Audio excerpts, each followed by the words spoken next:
What happens when a 14-year-old singer completely rejects the multi-billion-dollar music industry playbook and builds an independent media empire entirely on her own terms?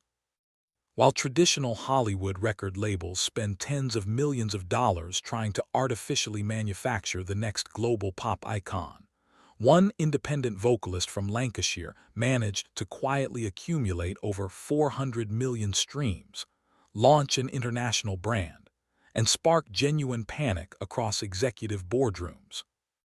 Over the last few years, wild headlines have circulated regarding a reported $100 million digital empire, a staggering figure that left fans and music executives asking the exact same question.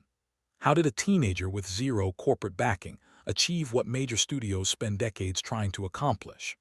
But behind the breathtaking vocal performances and polished online presence lies a cold, calculating business strategy that traditional music bosses never saw coming. This entire saga began back in 2018, when a 14-year-old girl stepped onto the stage of The Voice Kids UK. The moment she opened her mouth, her voice delivered a level of emotional depth and pitch-perfect control usually reserved for seasoned musical theater veterans. Her performances captivated judges and audience members alike, instantly catapulting her into the semifinals and making her one of the most talked-about vocalists in the entire competition. Normally, reaching this stage of a televised talent show triggers an immediate feeding frenzy among corporate record executives. Major label scouts swoop in with promises of immediate worldwide fame, radio rotation, and shiny multi-year contracts. But those massive corporate deals always carry a dark, hidden cost. Artists are forced to surrender total creative control over their image, their song selections, and their financial future for years to come. Most young performers would have signed those papers without a second thought just to get a shot at stardom. Instead, behind closed doors, a shocking decision was made. Her team officially turned down the major labels and walked away from the corporate machine completely. It was a massive gamble that set the stage for an even riskier long-term strategy. In the eyes of veteran music executives, walking away from corporate backing at the start of a career is considered complete professional suicide. Without a major label paying off radio programmers, buying top placement on streaming playlists, and funding expensive international media tour, an independent singer is almost guaranteed to vanish into total obscurity within months. But rather than handing over her creative rights to a corporate board, she chose a completely different path by partnering with Cavendish Records, a small, hyper-focused independent label founded by songwriter and producer Chris Broom. This unique partnership wasn't designed for quick, fleeting internet fame. It was built with one primary objective in mind: retaining 100% ownership of her master recordings. In an era where global superstars spend decades fighting in court and dropping tens of millions of dollars just to buy back the rights to their own voices, keeping total control of her music from day one gave her massive financial leverage.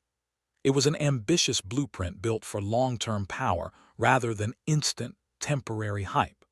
And what came next would completely rewrite the rules of building a modern music career. Instead of wasting time and energy begging traditional radio directors for airplay, her team focused entirely on the digital platforms where modern music fans actually spend their time. They treated video uploads with the scientific precision of a tech startup. High-definition performance videos were published consistently, focusing heavily on timeless, emotionally charged classics that naturally appealed to listeners of all ages across the globe. When her soaring rendition of Hallelujah unexpectedly blew up online, it didn't just rack up tens of millions of views. It triggered recommendation algorithms across multiple streaming platforms to automatically push her videos into millions of user feeds worldwide. Shortly after, when her younger sister joined her for a series of intimate vocal duets, their channel's weekly view counts exploded into the millions. Without spending a single dollar on traditional television ads or expensive billboards, a massive, intensely loyal global was quietly assembling. But as those digital engagement metrics shattered online records, intense public speculation regarding her true financial earnings began to spiral out of control.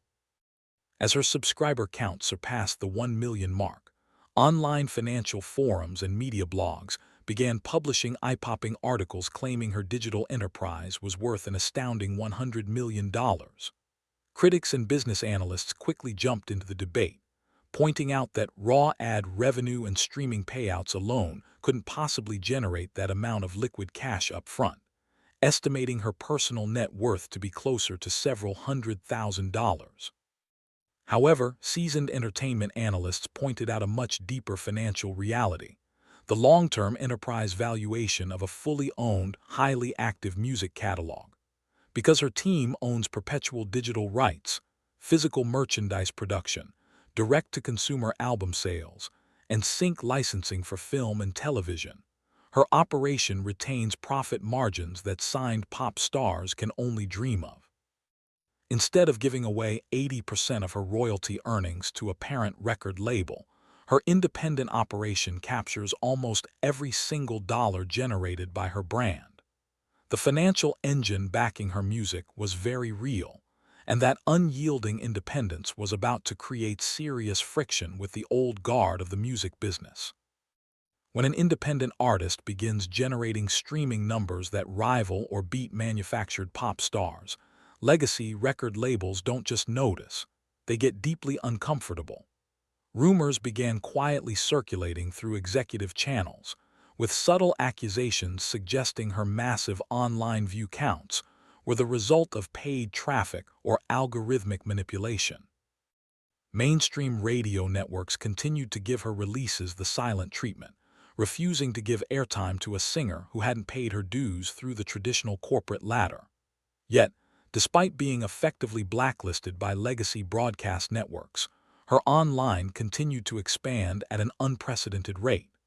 Corporate label bosses were suddenly forced to confront a terrifying reality: they had completely lost their monopoly on how global stars are created.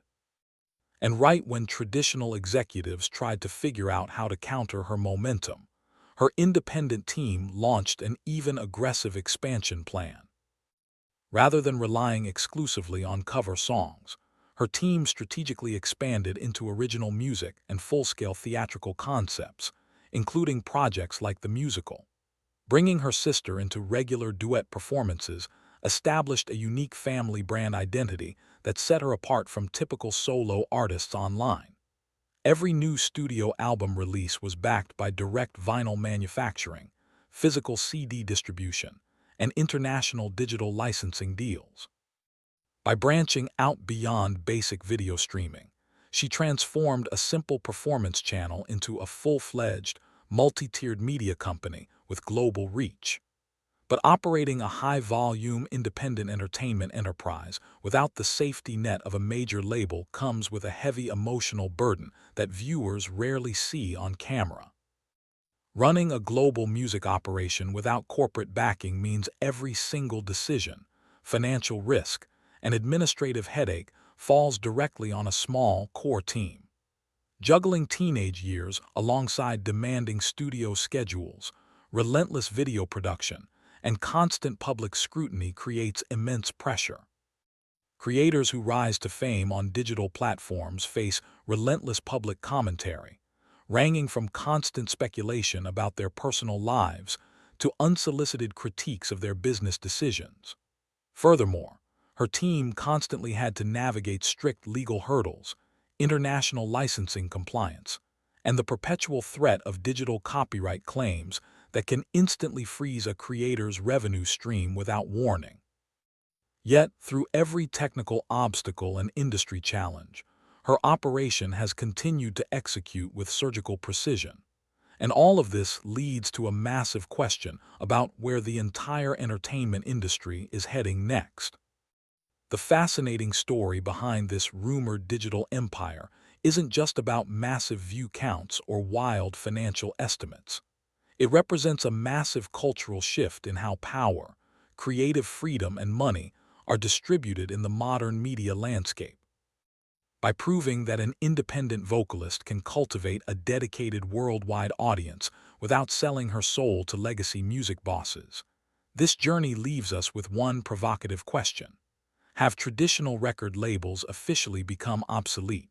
Or is building a direct-to-fan digital empire a rare stroke of lightning that only a select few will ever pull off?